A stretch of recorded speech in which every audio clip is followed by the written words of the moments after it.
이 시몬이라는 분의 이름은 여러 가지입니다. 베드로라고도 하고 성경에 또 다른 곳에 보면 게바라고도 하는데 이 세 분이 똑같은 분이에요. 시몬이라는 것은 히브리식 이름이고 베드로는 아람어로 표현을 한 겁니다. 또 게바는 헬라식 이름이고 똑같은 분인데 갈릴리 바다에서 고기 잡는 어부로 정말 질곡 많은 그런 인생을 살았습니다. 이 갈릴리는 원래 호수인데 굉장히 큰 호수입니다. 큰 폭으로는 20km, 또 짧은 쪽으로도 12km나 되는 굉장히 광활한 그런 호수여서 사람들은 차라리 바다라고 불렀습니다. 이곳에 200여 종이 넘는 물고기들이 살고 있었다고 합니다. 그래서 많은 사람들이 이곳에서 고기를 잡으면서 삶의 터전을 마련했습니다.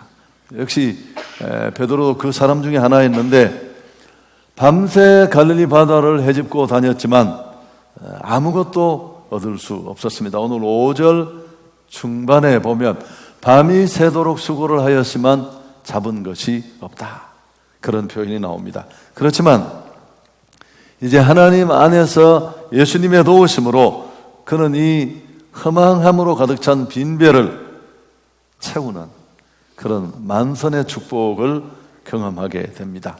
오늘 성경 6절에 그 내용이 적혀 있습니다. 고기를 잡은 것이 심히 많아 그물이 찢어진다. 밤새 수고를 했지만 얻은 것이 없었습니다. 피곤과 고단함만 있었고 그만큼 허탕친 삶이었는데 이제 하나님의 도움으로 고기를 잡은 것이 심히 많아 그물이 찢어지는, 요새 말로 하면 대박을 경험하게 됩니다. 오늘 이를 조금 더 제가 설명을 하면 예수께서 게네사렛 호숫가, 이 호숫가에 서 있었는데 예수님은 그 당시 사람들을 몰고 다니는 슈퍼스타였습니다. 그분의 말씀을 듣고 그분에게 도움을 받으려고 많은 사람들이 예수님 꽁무니를 따라다녔는데요, 말씀을 들으려고 사람들이 몰려왔습니다. 마침 해변에 배 두 척이 묶여 있었는데 어부들은 배에서 내려 그물을 싣고 있었습니다. 예수님이 시몬이라는 한 사람의 배에 오르시고 그 배를 물가에서 조금 띄게 하시고 그 위에 앉으셨습니다. 그리고 그 배를 설교단 삼아 몰려든 사람들에게 말씀을 하셨는데 미시간 대학의 심리학과 교수 두 사람이 연구를 했대요. 말씀을 하는 사람과 듣는 사람 사이에 거리가 얼마쯤 되면 가장 설득력 있고 효과적으로 전달될까? 거리를 조금씩 뛰어가면서 0.5m, 1m, 5m. 여러분 참 의외인 것은 거리가 멀수록 더 설득력이 크다는 그런 조금은 우리 생각과는 다른 결과가 나왔다고 합니다. 실험을 해보니까 어쩌면 예수님은 이미 이걸 알고 계신 것 같습니다. 근데 말씀을 다 하신 이후에 예수님이 시몬에게 말씀을 합니다.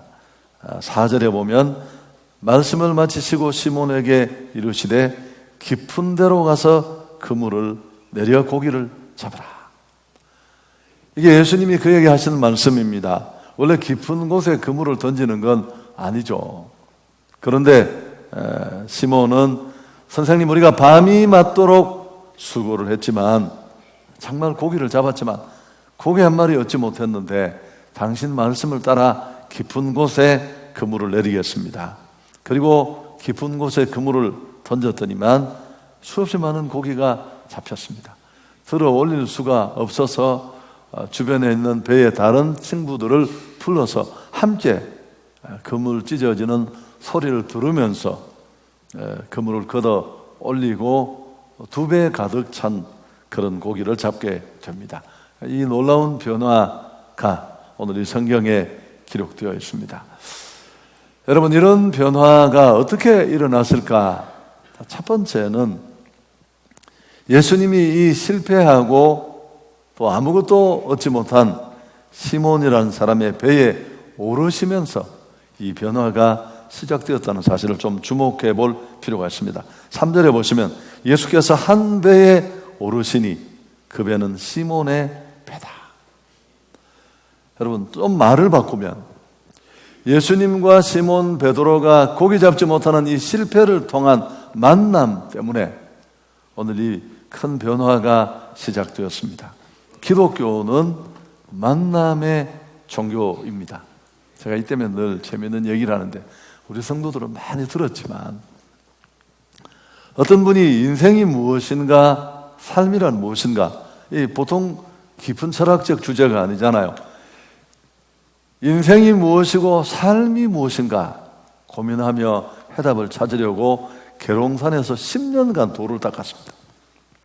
알지 못해서 집으로 돌아가야 되겠다 싶어서 돌아오는 길에 기차를 탔는데 기차간에서 홍익회 직원들이 물건을 팔로 이렇게 빵차 같은 걸 끌고 다니면서 삶은 계란이요, 삶은 계란이요.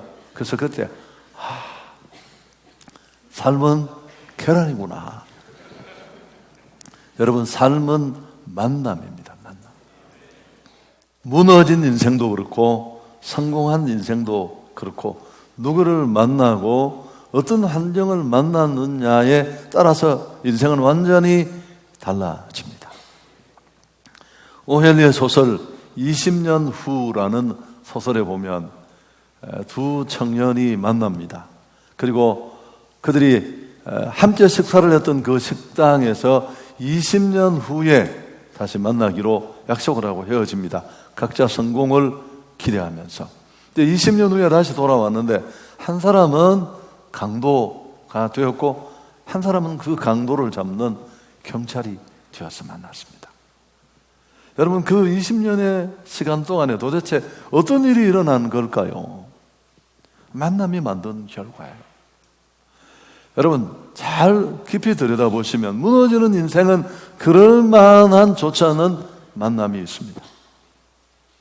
제가 룻기는 너무 제게 큰 감동이 되었던 성경 강해여서 완전히 기근을 만나 정말 축복을 기대하며 모압으로 이민을 결정했던 이 한 가정이 풍비박산 나잖아요. 그 결정을 한 당사자도 죽고 두 아들 다 죽고 여인 셋만 남아서 정말 절망이 그들 가정을 온통 덮었는데 그 절망을 떨치고 다시 축복으로 가는 과정을 이 룻기라는 4장으로 된 책이 보여주는데 그 매장마다 무너진 삶을 뛰어넘는 축복의 키가 있었는데 1장이 선택이었고 2장이 만남입니다. 만남. 누구를 만나고 어떤 사건을 만나느냐 하는 게 그만큼 중요합니다. 어떤 부모를 만나고 어떤 배우자를 만나고 어떤 스승을 만나느냐 하는 것 너무너무 중요한데 만남이 우리 인생에 그만큼 중요한데 이 모든 만남을 뒤집는 결정적 만남이 있습니다. 그건 바로 예수님과의 만남입니다. 이런 얘기가 있습니다. 유명한 얘기죠. 인생의 방황은 예수를 만나면 끝나고 신앙의 방황은 좋은 교회를 만나면 끝난다. 끊임없이 고민하며 인생이 무엇인가 허덕이던 답을 찾지 못했던 인생, 예수님 만나면 그 방황은 멈출 수 있습니다. 또 신앙생활을 하고 싶은 원칙적인 결정은 했는데 교회 때문에 늘 힘들어하는 분, 좋은 교회를 만나면 신앙의 방황도 멈출 수 있습니다.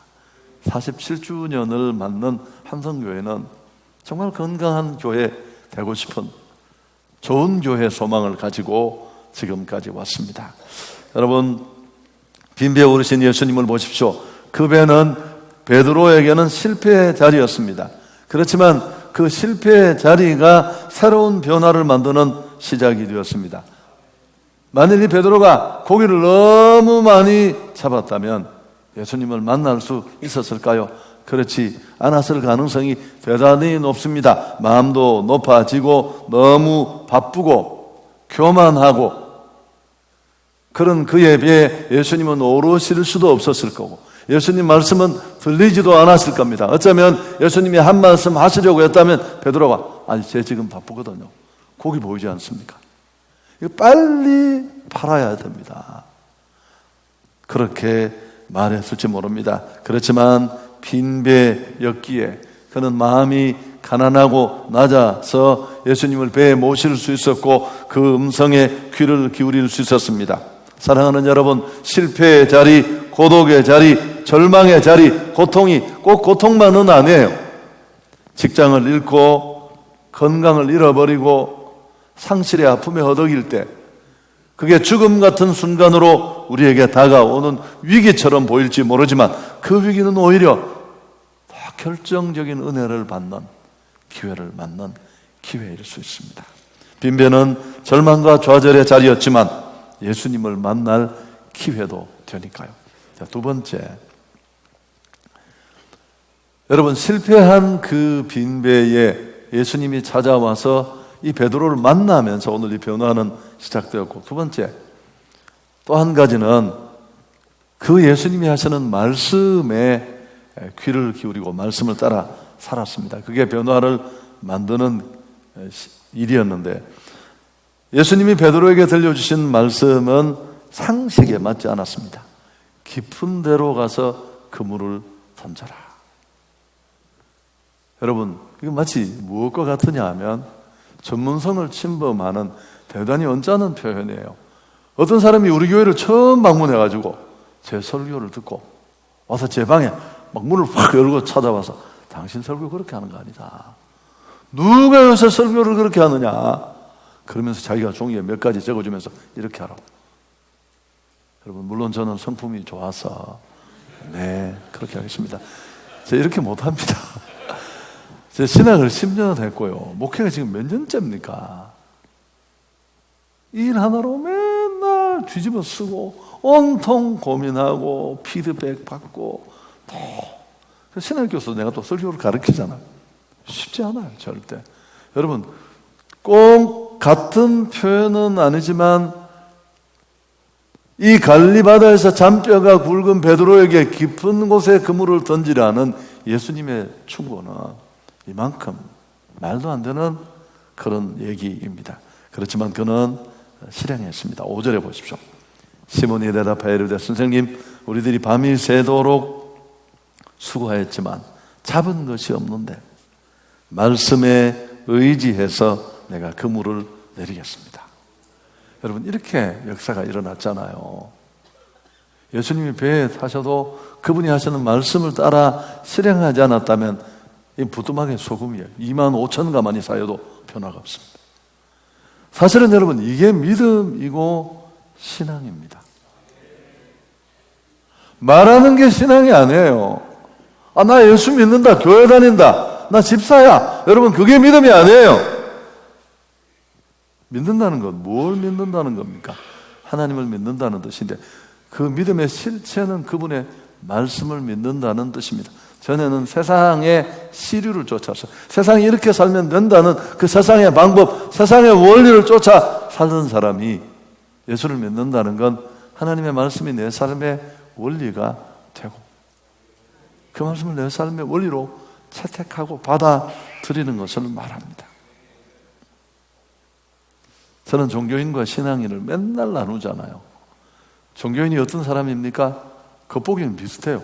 교회도 출석하고 예배도 드리고 헌금도 하고 정말 사람을 헷갈리게 하는 건 가끔씩 또 사람을 데려와요. 그러니까 우리가 헷갈릴 수밖에 없죠. 근데 사실은 종교인과 신앙인은 완전히 다릅니다. 종교인은 교회 다니는 사람입니다. 로터리 클럽 가는 것처럼 그렇게 그냥 교회를 가는 거예요. 본질하고는 아무, 여러분, 교인을 맨날 백날을 쳐다봐도 변화가 없습니다. 예수 믿을 이유가 1도 없어요. 내 남편, 내 자식이 교회 다니면 저건 왜 가는가 싶습니다. 아무 변화가 없으니까. 그러니까 신앙인은 예수를 믿는 사람입니다. 예수를 믿는다는 건 그분의 말씀을 믿는다는 뜻이에요. 말도 아닌데 주라, 나누라.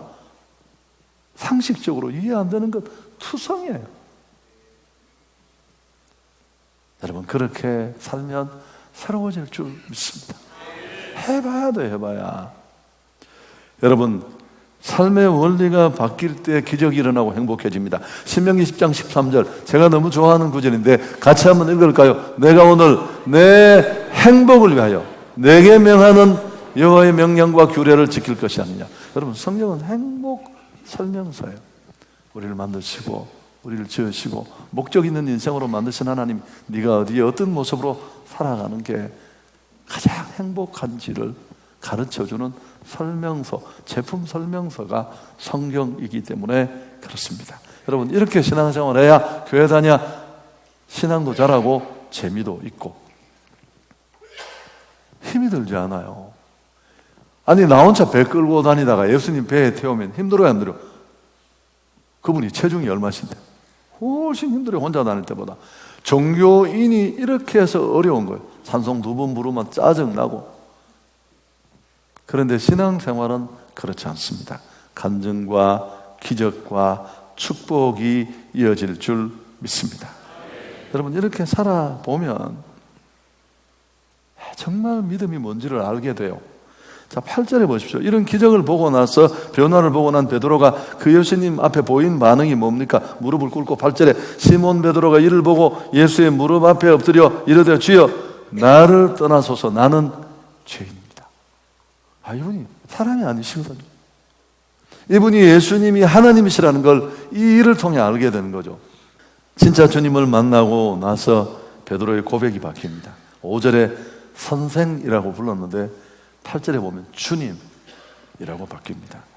여러분, 또 한 가지, 예수님을 만나서 이제 이렇게 기적적인 체험을 했지만 예수님이 시몬에게 한마디 하십니다. 10절 중반절에 나오는데 무서워하지 말라. 이제부로는 내가 사람을 취하리라 하시니 그들이 베드로를 육지에 대고 모든 것을 버려두고 예수를 따른다. 이 베드로가 예수님 제자가 되잖아요. 그리고 그가 만난 예수님을 전하는데 자신을 던집니다. 자, 여러분, 진짜 예수를 만나고 살아계신 하나님을 경험하면 누리게 되는 빈배의 만선의 축복을 경험하는 것보다 더 큰 축복이 뭘까요? 만선의 축복보다 더 큰 복은, 더 큰 은혜는 바로 소명을 깨닫는 것입니다. 여러분, 제가 살아보니까 맞아요. 뭘 해야 될지, 어떤 일을 하며 살아야 될지 그걸 다 해결해요. 젊은이들, 청년들, 예수 믿으면 이거 다 해결돼요.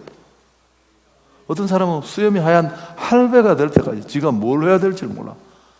자기 일을 하면서도 늘 난 이거 하는 거 아닌데, 여러분, 그렇게 집중력 없이 해서 그게 무슨 일이 되겠습니까? 여러분, 저는 청년기에 방황도 하고 세상 앞줄에서 이 일 저 일 할지도 안 할지 다 했어요. 뭐 흔히 누구나 겪는 그런 방황이고 뭐 그런 시간이었습니다. 예수님을 만나서 이른바 은혜를 받고 그분을 인격적으로 만나고 나서 내 길이 보였어요. 사람 앞에 서는 것도 참 두려워하고, 우리 어머니 말씀처럼 늦잠이 많아서 새벽에도 못 일어날 게 뻔한데, 내가 이 예수님을 전하는 일에 내 인생을 던져야 되겠다. 실력도 별로 없지만 신학을 하고 여기까지 올 수 있었습니다. 스위스의 사상가 칼 힐티는 생애 최고의 날은 자기 인생의 사명을 자각하는 날이다. 여러분, 뭘 해야 되는지, 왜 사는지도 모르게 살려고 살고 죽지 못해 살다가 죽음 앞에 서면 인생 얼마나 부끄러운 인생이고, 그건 방황하는 겁니다. 낭비하는 것이고. 설교 정리하겠습니다. 사실 오늘 이 빈배는 단순히 고기를 잡지 못한 베드로의 허망함만을 보여주는 게 아니라 예수님 없는 인생의 모습을 보여줍니다. 항해하는 것처럼 보이지만 그건 항해가 아니에요. 표류하는 거예요. 그 빈배는 출발지도 모르고 언제 파도에 부딪혀서 껴먹을지도 모르고 종착점을 몰라요. 그 망망대해 일회편주 같은 그 인생을 인도할 인도자가 없습니다. 필경은 황망하게 살다가 뜻하지 않은 날 죽음 앞에 서게 될 것이고, 죽음은 끝이 아니라 심판과 지옥 형벌로 이어질 수밖에 없습니다. 여러분, 100% 그런 여정을 달릴 수밖에 없는데, 오늘 우리가 이 상황을 바꿀 수 있는, 빈배의 인생에서 탈출할 수 있는 길은 오늘 제가 말씀드렸습니다. 첫째, 예수님을 만나야 한다는 사실입니다. 그리고 그분이 내 인생의 배에 오르셔야 돼요. 손님이 아니라 주일날 잠고 나서 얼굴 뵙고 가는, 응접실에 커피 받아 먹는 손님이 아니라 내 인생의 주인이 되셔서 내 삶을 이끌어 주시고 인도해 주셔야 할 줄 믿습니다. 그리고 하나님의 말씀을 내 삶의 원리로 받고 살아가는 그런 자세가 필요합니다. 예배 시간이 중요한 채널이 되는 이유도 바로 거기에 있습니다. 날마다 말씀하시는 하나님의 말씀을 들을 수 있는 최고의 기회가 되기 때문에 그렇습니다. 실천과 순종은 그 예수님을 내 인생의 주인으로 모시는 것과 꼭 같습니다. 제가 얘기하고 설교 마치겠습니다. 한국에 참 이런 분이 계셨으면 너무 좋을 텐데, 이어령 교수가 사실은 문화부 장관을 지내고 한 그분이 이런 역할을 하셨으면 좋겠는데, 아직은 좀 부족해요. 지성에서 영성으로 책도 쓰고 그랬습니다만은, 여러분, C.S. 루이스라는 이 옥스포드를 나온 정말 지난 세기 최고의 작가고 학자라고 할 수 있습니다. 나니아 연대기, 순전한 기독교 들으면 깜짝 놀랄 만한 그런 저작을 남긴 사람인데, 이분은 정말 철저한 무신론자였습니다. 그러다가 10여 년 동안 자기 지식 위에서 예수님을 검토하고 마침내 그가 정말 학자적 양심으로 그분을 거부할 수 없어서 받아들이게 됩니다. 그분이 쓴 책에 보면, 모델린 기숙사에 있을 때였다. 밤마다 하던 일을 멈추고 잠시라도 쉴라치면 내 편에서는 그렇게도 부딪히기를 원치 않았던 그분이 무정하게도 끊임없이 내게로 다가오고 있었다. 두려워 피하기만 하던 그분이 드디어 나를 찾아오신 것이다. 1929년 마지막 학기에 나는 드디어 항복하고 말았다. 결국 하나님은 하나님이라는 사실을 인정하고 무릎을 꿇고 기도했다. C.S. 루이스는 그가 주님을, 그 하나님을 다시 받아들일 수밖에 없는 상황을 이렇게 설명하였습니다. 그는 이후에 변화가 되어서 수없이 많은 저작들을 남겼습니다. 특히 무신론자였던 자신의 경험을 바탕으로 기독교에 대해서 의심 갖는 사람들을 책으로 변호하고 변론하고, 또 기독인이 되고 싶은 갈망은 있지만 지식의 방해를 받고 있는 사람들에게 확신을 갖게 해주는 그런 많은 전도자요 저작물을 남겼습니다. 우리 여동생 아들이 하나 있는데, 얘가 예수는 믿는데 맨날 질문이 많아요. 저만 만나면 맨날 묻는 질문이 많습니다. 삼촌 월급이 얼마예요? 그래서 내가 난 내게 그렇게 묻는 사람 딱 두 사람이 있었는데, 걔 아버지가 전에 나한테 물었거든. 얘가 한 20년 만에 또 똑같은 질문을 해서 내가 참 피가 무섭다. 내가 너무 좋아하는 애예요. 외삼촌 제일 존경하고. 그래서 내가 C.S. 루이스의 책을 다 읽었어요. 다. 최근에는 또 무슨 강의를 들으러 엄마하고 여기 와요. 무슨 뭐 창주 무슨 과학자. 의문이 끝이 나지 않아. 끝이. 그런 사람도 있습니다만, 여러분 꼭 예수 믿는 우리들은 예수님 더 잘 믿고, 또 경계선에서 계신 분들도 이런 기회에 꼭 예수님 만나서 빈배 같은 허망한 의미 없는 인생이 아니라 행복한 인생으로 전환이 있기를 축복합니다.